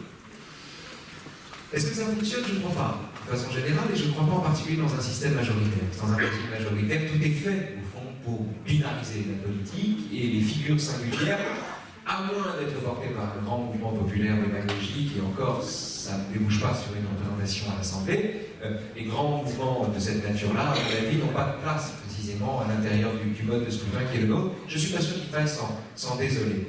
Maintenant, la fin de votre question, qui fait la part qui parle finalement de l'individu, de la question de la liberté, en définitive. Ça, c'est essentiel. Il y a vraiment... J'ai tendance à penser qu'on peut situer la liberté, on peut parler de la liberté, là encore, de deux manières tout à fait différentes. Il y a la liberté publique, la liberté collective, la liberté dans la cité. La liberté qui fait que ma liberté s'arrête là où commence la vôtre, et inversement, sinon on se marche sur les pieds, on se tape dessus, on s'entend pas. Bon. Donc c'est cette liberté, si vous voulez, qui est garantie par le droit, cette liberté qui consent à sa propre restriction au nom de sa survie. Ma liberté s'arrête là où commence celle de l'autre. C'est la liberté qui tient compte d'autrui, c'est une liberté qu'on peut quantifier d'une certaine manière, et c'est la liberté pour laquelle il faut se battre, quand certains régimes en privent ceux qui y vivent. Bien. Donc, première définition de la liberté. Mais il existe en amont de cela, plus profondément, et c'est Spinoza qui distingue bien ces deux notions de liberté, une liberté intransitive, intime, profonde, qui n'a rien à voir avec le libre arbitre, qui n'a rien à voir avec le fait de se rendre où on veut, qui n'a rien à voir avec le fait de se réduire, ou comment dire, avec le fait de se restreindre pour éviter de marcher sur les pieds d'autrui. C'est une liberté qui n'est pas une liberté spatiale, qu'on ne mesure pas à l'extension de notre puissance ou de notre capacité d'agir. C'est une liberté, c'est la liberté profonde de celui qui est en accord avec son désir, pour le dire simplement, qui éprouve en lui-même. C'est la liberté supérieure du type qui n'a pas le choix. À la façon d'un écrivain qui n'a pas le choix d'écrire le livre qu'il écrit, du peintre qui n'a pas le choix de peindre le livre qu'il fait, de l'homme politique qui n'a pas le choix de s'engager ou pas, et qui vit pleinement sa liberté dans cette absence de choix. C'est une liberté qui fait l'économie du choix ici, parce qu'elle est dans l'adhésion au désir qui est le sien. Et cette liberté-là, cette profonde liberté, ne s'arrête pas là où commence celle de l'autre, elle commence là où commence celle de l'autre. C'est le grand paradoxe de cette liberté intransitive qui, paradoxalement, est solidaire. Paradoxalement, se découvre profondément solidaire. Et il me semble qu'il faut faire droit à ces deux dimensions de l'individu. Vous avez d'un côté l'individu citoyen qui vit au milieu des autres, dans un monde de civilité, qui serre la main, qui dit bonjour, qui se tient bien, qui n'empiète pas sur le territoire sacré d'autrui. Et puis vous avez à l'intérieur de ça la liberté profonde de celui qui ne mesure pas cette liberté à l'aune des rapports avec autrui, mais à l'aune du rapport qu'il entretient à son propre désir. Et cette liberté-là est une liberté qui n'est pas spatiale, qui n'est pas quantifiable, qui est très profonde, mais qui est la liberté, c'est la liberté de l'oiseau sur lequel le roi n'a pas de prise. C'est la liberté de Solzhenitsyn sur laquelle Staline n'avait aucune prise, si vous voulez. C'est cette liberté-là. C'est la liberté profonde de l'individu qui ne s'expose, qui prend tous les coups parce qu'il n'offre aucune prise, en définitive. Et c'est cette liberté-là à laquelle on fait appel quand on enseigne en philosophie. Enseigner la philosophie, c'est pas s'adresser à tous, c'est s'adresser à chacun, c'est parler à chacun. Et quand on parle à chacun, on s'adresse à la partie de chacun qui, d'une certaine manière, n'est pas interchangeable, qui nous distingue les uns des autres, à cette liberté profonde. Et en politique, les grands hommes d'État sont ceux qui ont su porter jusqu'à la dimension publique, maintenir ou préserver jusqu'à la dimension publique cette liberté profonde qu'on appelle tout simplement l'intégrité. L'intégrité. Et quand elle apparaît publiquement, elle est spectaculaire. Et d'ailleurs, elle prend la forme de décisions qui parfois ne sont pas des décisions populaires. Général de Gaulle, Churchill étaient de cette espèce-là. C'était des individus qui, plus le grand, étaient libres, mais profondément libres. C'est-à-dire qu'il n'était pas comme Coriolan, il ne tenait pas au pouvoir. Il ne tenait pas au pouvoir. D'ailleurs, De Gaulle a renoncé au pouvoir lui-même, il n'y a aucun problème. Il ne tenait pas au pouvoir. Et quand on pense à la difficulté dans laquelle le commun des hommes politiques, enfin comment dire, la difficulté qu'un homme politique a de disparaître du champ, à quel point c'est compliqué pour lui, on imagine à côté le général de Gaulle qui en une minute a renoncé au pouvoir sans scier. On se dit que cet homme-là, d'une certaine manière, portait en lui quelque chose de plus vaste que lui-même, et que ce quelque chose de plus vaste que lui-même, cet infini logé dans l'infini, c'est la liberté au sens intransitif du terme. C'est pas simplement la liberté de mouvement. Je ne sais pas si je vous ai répondu.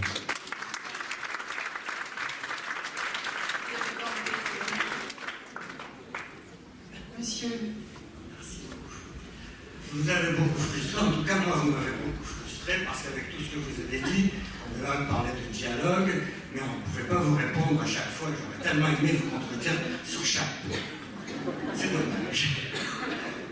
En tout cas, j'ai été étonné quand même que vous ne parliez pas de Clausewitz. Je crois qu'il disait que justement la fin du dialogue, c'est le début de la guerre, c'est justement la fin du dialogue. C'est la continuation de la politique par d'autres moyens. Et c'est aussi la fin du dialogue, parce qu'on n'a plus rien à dire, on se lève dessus. C'est un petit peu ça. Mais c'est pas ça que je voulais vous parler. Vous avez dit aussi les opinions. Il pense contre lui-même.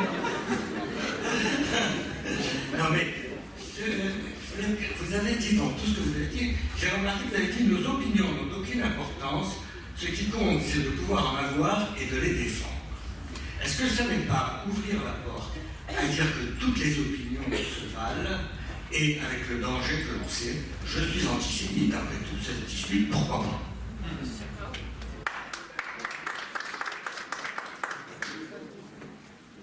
C'est bien que vous posez des questions faciles. Merci. Je fais un détour par mon Montaigne. Montaigne était sceptique. C'est-à-dire que Montaigne ne se sentait pas le droit de considérer, de brandir la moindre valeur. Il ne parlait pas au nom de valeur, qu'il déduisait ou qu'il voulait ensuite appliquer au monde, de façon normative. Il n'était pas là, tiens, voilà ce que je crois, et voilà ce que je vais essayer d'appliquer au monde. Montaigne était totalement sceptique, il se méfiait toujours de ce qu'il croyait. Le pire ennemi pour lui, c'était ce qu'il commençait à croire. Donc il se méfiait de ça en lui, c'était son travail sur lui-même. Et ce grand sceptique de Montaigne, de se dire que il y a,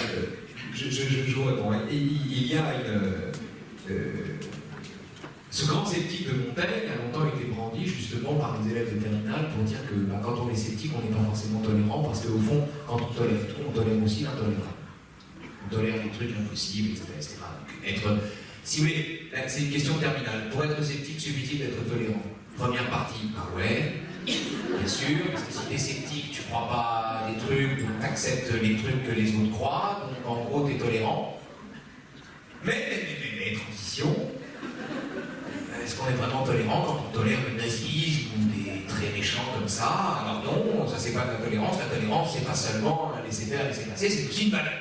Et là on a la deuxième partie. Et en fait, dans cette deuxième partie, on attaque en général Montaigne et on lui reproche son chapitre sur les cannibales. Parce que dans son chapitre sur les cannibales, Montaigne fait le malin en refusant de condamner les cannibales. Donc on dit, voilà, ça c'est la limite de la tolérance qui vient du scepticisme. Si vous voulez, au fond, voilà, Montaigne est sceptique, du coup toutes les opinions se valent, on peut être cannibale, comme on peut pas être cannibale, au fond c'est la même chose, et c'est la grande limite de son propos. J'ai dit ça pendant des années avant de lire le chapitre. Et puis un jour j'ai quand même lu le chapitre que je citais. J'ai mis du temps. Certaines personnes ne le font jamais. Et j'ai découvert en lisant ce chapitre une chose très étonnante. Dans le chapitre de Montaigne sur les cannibales, il ne dit pas que tout se vaut. Il ne dit pas que les cannibales sont aussi respectables que les non-cannibales. Parce qu'il ne raisonne pas, enfin, il ne dit pas ça. En revanche, il dit un truc tout simple, beaucoup plus fort que ça. Il dit que Montaigne a vu la Saint-Barthélemy, Montaigne a vu les guerres de religion, Montaigne est né dans un monde de violence extrême au XVIe siècle. Montaigne se dit à tout prendre entre celui qui tue et fait rôtir un homme pour le manger Et celui qui tue et fait rôtir un homme parce qu'il ne croit pas au même Dieu que lui, le premier a au moins le mérite d'avoir une bonne raison. Ce que je veux dire ici, c'est que ce que permet ici Montaigne, et c'est un peu difficile, mais heureusement, tant mieux. Ce que permet ici Montaigne, c'est, me semble-t-il, de transcender l'alternative du relativisme absolu, tout se vaut, qui est un danger fétide, puisque c'est la porte ouverte à toutes les fenêtres, comme dirait l'autre.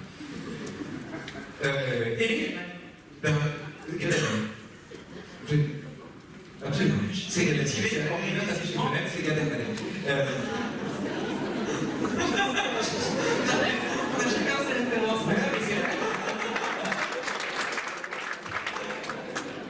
Il transcende l'alternative. Une seconde là-dessus, c'est important. Il transcende l'alternative entre d'un côté le relativisme total du tout se vaut, où on n'a pas le droit de dire qu'une civilisation est supérieure à une autre, qu'un avis est supérieur à un autre, tout se vaut, tout se vaut, tout se vaut, tout se vaut, tout se vaut, c'est un ennui absolu. Et de l'autre côté, le dogmatisme de certaines valeurs au dépens d'autres, qu'on dirait opposer terme à terme, comme un conflit de civilisation. Parce qu'au fond, ces deux positions sont exactement les mêmes. Le relativisme du tout se vaut est déjà en soi une position qui est tellement imbue de sa propre tolérance, si vous voulez, qu'elle est extraordinairement dogmatique. À l'image de tous ces gens qui excluent de leur cercle tous ceux qui sont moins tolérants qu'eux. Vous savez, les champions du tout se vaut, ils ont créé leur camp. Vous connaissez le camp des coloniales? Oui. Vous avez vu cette histoire? C'est fantastique ça. À Reims, du 26 au 29 août dernier, on s'est monté un camp décolonial. Je vous le recommande. Beaucoup d'entre vous n'auront pas pu y entrer. Pour une raison très simple, c'est que c'est un camp réservé aux victimes du racisme d'État. C'est-à-dire tout simplement, si vous êtes blanc, vous n'entrez pas. Si vous êtes blanc, vous n'entrez pas. Un peu comme sur la plage de la République, pendant les nuits debout, il y avait des endroits où si vous étiez blanc et hétéro, vous ne pouviez pas entrer. Alors, on est en présence, si vous voulez, de cette figure paradoxale, au nom du relativisme, où au nom du relativisme, on en vient, c'est-à-dire au nom de cette tolérance relativiste, on en vient à exclure tous ceux qui sont moins tolérants que soi. Et, autant dire qu'on ne tolère pas grand monde, quand on ne tolère pas tous ceux qui sont moins tolérants que soi. Et, au fond, ce que Montaigne permet de penser, voilà, pardon de cette trop longue réponse, mais ce que Montaigne permet de penser, c'est la possibilité judicatoire, la possibilité de juger, sans se référer pour le faire à des valeurs prétendument immuables. Rien n'est immuable chez Montaigne. Il n'y a pas de valeurs absolues. Ce n'est pas au nom des valeurs que l'on juge, mais ça n'est pas une raison pour renoncer à sa capacité de jugement. C'est ce mystère. Donc l'exemple soluble dans l'exemple qu'il prend sur les cannibales et qui semble évident, c'est ce mystère-là que Montaigne met en œuvre. Ma position a une importance, pour moi, c'est dire. Ma position est de considérer qu'au fond, un dogme de nous. Comment dire? Les valeurs auxquelles on se réfère ne sont pas nécessaires à l'exercice de notre capacité de jugement. Elles sont en général plutôt l'obstacle, précisément, à notre capacité de jugement. La meilleure question que l'on puisse formuler, c'est quelle est la valeur des valeurs auxquelles on se réfère. Il faut questionner ses propres valeurs plutôt que les brandir, les affirmer, les étayer, les renforcer pour ensuite juger en leur nom. Voilà. Parce que sinon on tombe dans le relativisme, justement, paradoxalement. On tombe assez vite dans le relativisme, parce qu'au fond, entre celui qui croit qu'il détient la vérité et qui face à un autre croit aussi qu'il détient la vérité, finalement l'issue c'est soit la guerre des dieux, comme dit Max Weber, c'est-à-dire voilà, chacun sa vérité, et puis finalement on ne se parle pas. Moi il me semble qu'il vaut mieux se parler. Le meilleur exemple que je connaisse de ça, c'est l'expression raison gardée. Quand vous entendez les politiques dire il faut raison garder, ça veut dire qu'il faut mettre sous le tapis les trucs qui fâchent. Il faut raison garder, ça veut dire on ne va pas mettre sur le. Bon. Alors, c'est le premier sens qu'on donne à raison garder. C'est François Hollande, premier secrétaire du PS, si vous voulez. Il a raison gardé pendant 10 ans. Aujourd'hui, tout le monde se hait. Raison garder, c'est aussi se faire le gardien de la raison. C'est-à-dire considérer qu'en définitive, tout désaccord est soluble dans la violence qu'il implique, non pas dans sa qualité de désaccord, mais dans la violence qu'il implique à partir du moment où il est rationnellement exposé. Autrement dit, raison gardée, on peut l'entendre à la la fois comme mettre la poussière sous le tapis, mettre les sujets qui fâchent sous le boisseau, ou bien aller précisément au cœur des sujets qui fâchent, parce qu'une société en paix est une société où les gens peuvent s'engueuler. Est une société où les gens ne tiennent pas la contradiction pour une offense. Et raison garde. Donc, j'ai envie de vous répondre comme ça, raison garde. C'est-à-dire, allons-y. Allons-y, engueulons. Il n'y a pas de paix sans ça. La paix est impossible sans la possibilité de s'engueuler. Entre jugement et opinion. Monsieur. Bonsoir. Bonsoir, Est-ce qu'on peut parler de discussion, de débat, de conversation sans évoquer le Talmud, le Zohar, la Kabbale, toute cette tradition de philosophie, de spiritualité juive qui mettent en fait, non en système mais en débat, mise en scène de débat, la discussion philosophique entre deux rabbis, entre deux personnes, et qui en fait stipule, à mon sens, que c'est dans le débat et dans la discussion, même si elle est mise en scène et même si elle est un petit peu caricaturée, qu'on ressort en fait les conclusions, qu'on se réveille soi-même, qu'on réveille l'autre. Et du coup, est-ce que vous-même, dans votre parcours philosophique, vous avez eu des inspirations du Talmud, de la Kabbale? Jamais. Jamais. Mon inculture en matière talmudique est encyclopédique. Mais je l'ai dit un jour à Adi Steinsaltz et il m'a dit c'est un bon début. Ce que j'ai trouvé bien vu, effectivement, de sa part. Et on a eu, d'ailleurs, ce jour-là, on a fait une semaine d'émission ensemble, et il avait été formidable, précisément parce qu'il célébrait en moi l'ignorance que, du coup, je n'avais plus peur de grandir, si vous voulez. C'était formidable. Je dois à la vérité, d'abord, de dire que j'essaie de parler de ce que je connais, entre guillemets. Je ne vais pas aller sur le terrain du Talmud, que vraiment, voilà, je ne suis pas en capacité de le faire. Mais, deux choses. D'abord, je n'ai jamais discuté, les noms qui me viennent, avec Delphine Orviller ou avec le Rastein, peu importe l'interlocuteur en l'occurrence, sans me trouver immédiatement en situation de conflictualité fraternelle, si vous voulez. C'est-à-dire qu'on était immédiatement dans un dialogue où il n'y avait aucun problème à être en désaccord. Au contraire, j'avais avec moi des gens qui étaient avides précisément de ce désaccord. J'aime plus que tout l'image d'un Dieu qui rit quand on le contredit. Plus que tout. L'idée d'un Dieu qui se marre me semble un antidote à bien des intégrismes. Et la façon que j'ai d'être juif, c'est de me demander si je le suis. J'ai sens, on reprenait les paroles du Rabbi Nahman de Braslav, qui disait « Les hommes prévoient et Dieu rigole ». Monsieur, c'est vous qui l'apprenez, voilà.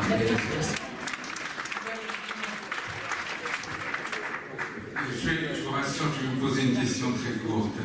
Je voudrais savoir ce que vous pensez de l'attribution du prix Nobel de littérature à Bob Dylan.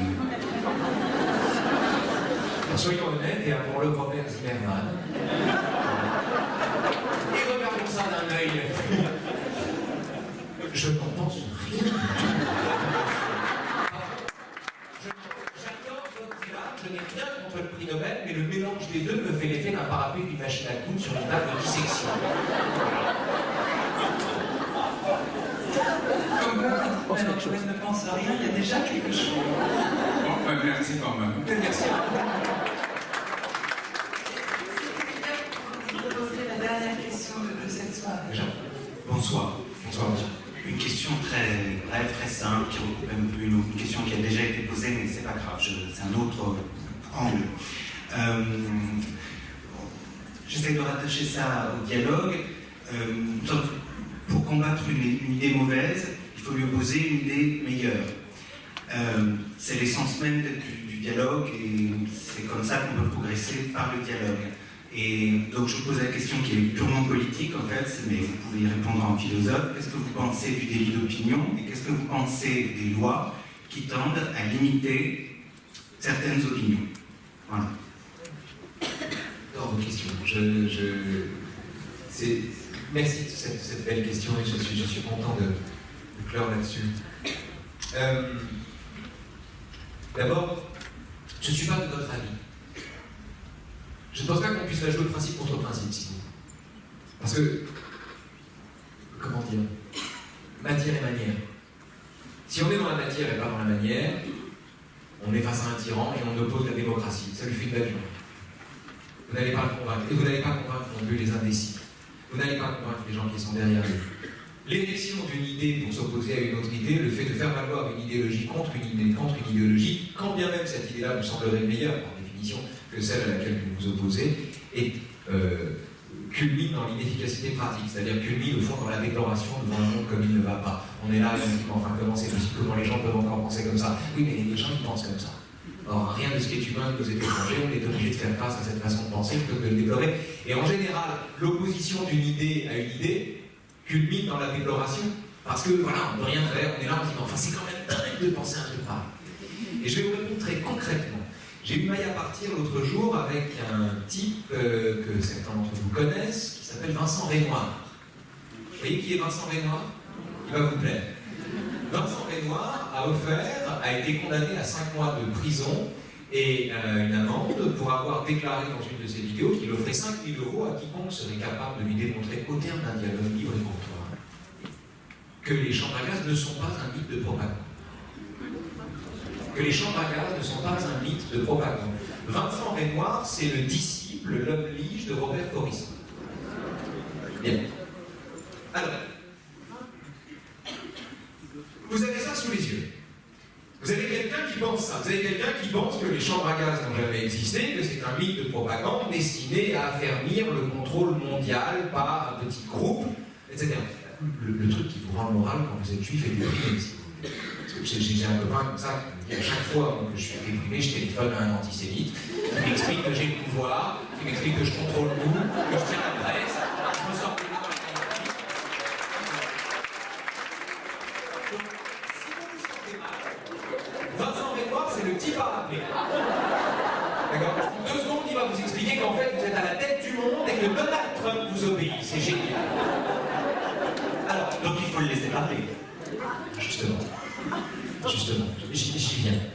D'abord, non pas par moi, mais parce que la polémique a eu lieu. J'entends Vincent Renoir dire ça. Je ne vais pas attaquer Vincent Renoir sur le thème, il y a 6 millions de morts, comment est-ce qu'il peut nier ça? Ça lui fait une belle chambre à lui. Il va dire, non, enfin, pauvre homme, d'abord tu le penses parce que tu es juif toi-même, tu appartiens au truc, et si tu n'étais pas juif, tu le pensais parce que les juifs t'ont menti. Donc bon. Donc on ne va pas avancer beaucoup, puis surtout les gens qui l'écoutent, parce que Vincent Renoir, on s'en fout. Ce qui compte, c'est son public. Qui compte, c'est son public. Parce que dans son public, il y a des gens de bonne foi, monsieur. Il y a des gens de bonne foi, il y a des gens qui sincèrement pensent qu'il a raison. Et c'est à eux qu'il faut parler. C'est pas parce que eux, on leur tourne le dos quand on brandit des principes abstraits. C'est à eux qu'il faut parler, sinon on ne sert à rien. Alors, j'entends cette phrase, il faut reprendre la phrase. J'offre 5 000 € à quiconque me démontrera que les chambres à gaz ne sont pas un outil de propagande. Un mythe de propagande. La phrase déconne. Non pas par la teneur de son propos, mais par sa structure. Que dit Vincent Renoir? Voici ma thèse, démontrez-moi le contraire. Et si vous n'y parvenez pas, ça veut dire que j'ai raison. Or, c'est l'argument de la théière spatiale, de Bertrand Russell. Bertrand Russell dit, si je dis qu'il y a une théière spatiale en orbite entre la Terre et Mars, vous ne pourrez pas prouver le contraire. Ça ne veut pas dire que j'ai raison. Autrement dit, l'antéposition d'une vérité n'est pas la condition d'un dialogue.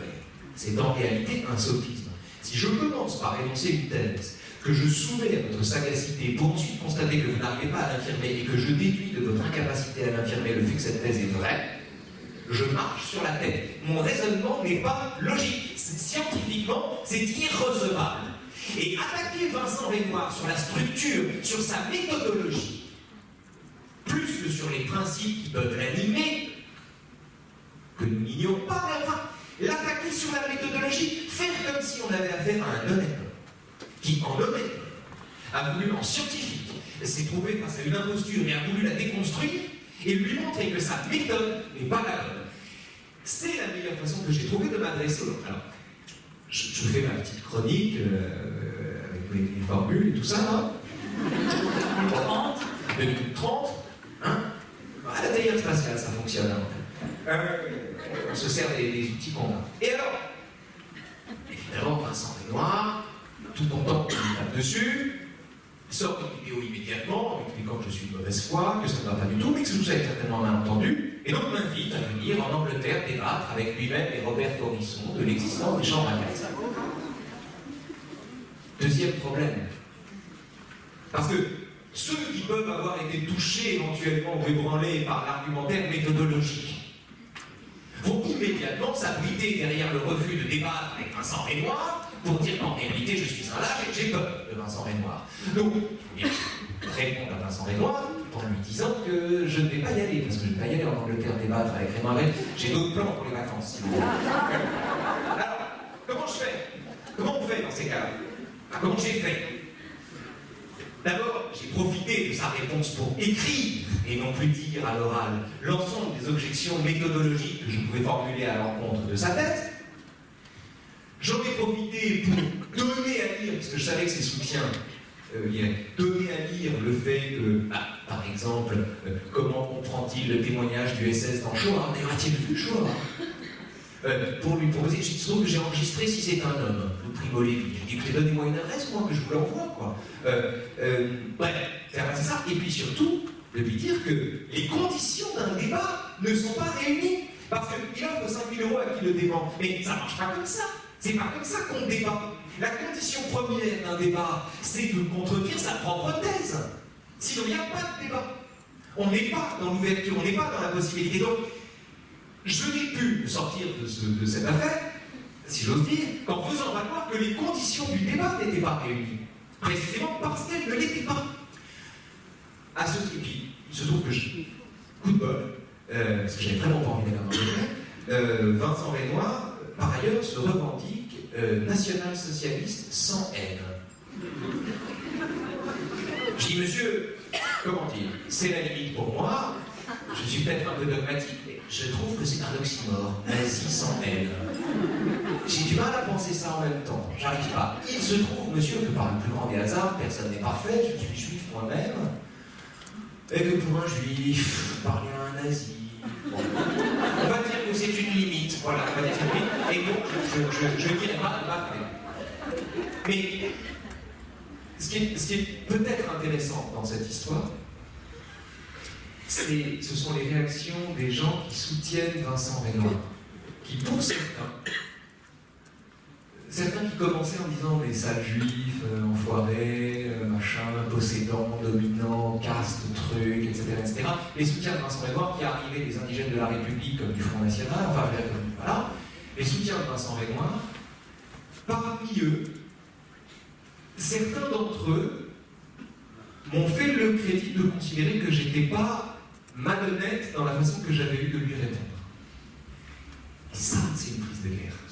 Non pas parce qu'ils reviennent sur le négationnisme, mais tout simplement parce qu'ils ont introduit du dialogue à l'intérieur de ce qu'ils pensaient. Et ce que je veux dire ici, c'est que quand on a affaire à des individus comme ça, le réflexe commun et commode est de les tenir pour des monstres et de leur tourner le dos en excluant la façon de penser.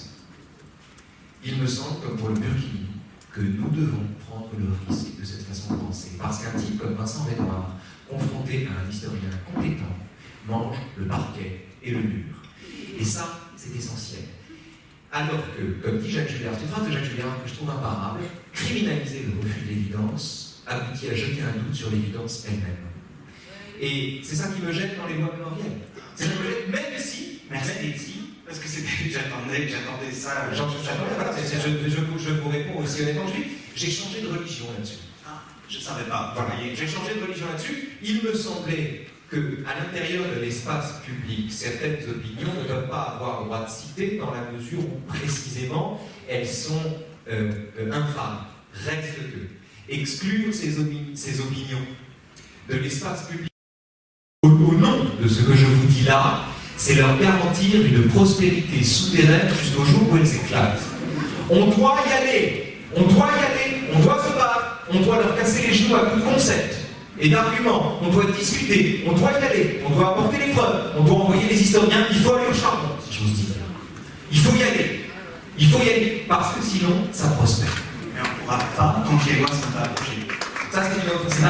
Voilà. C'est là que je ne suis pas politique, si vous voulez. Mais de ce point de vue, c'est vrai que le libéral que je suis en l'occurrence trouve plus efficace. Il s'agit d'être efficace.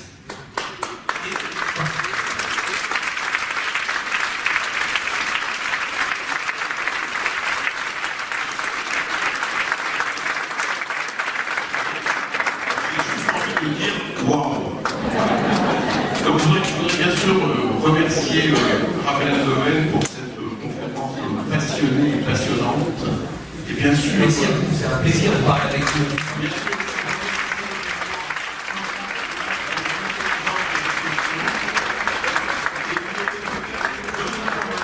Avant de vous inviter à aller voir le verre de l'amitié comme d'habitude, c'est que nous avons le 4 décembre la conférence nationale du Christ qui se tiendra toute la journée de 10h à 20h au Palais des Congrès, où nous allons avoir comme ça une série de débats, de tables rondes et d'ateliers citoyens, et que vous êtes tous invités à vous y inscrire sur Internet, l'entrée est libre. Et vous dire également que le 14 décembre, notre prochain invité dans cette même salle sera dans un autre genre, Valérie Pécresse. Merci à tous.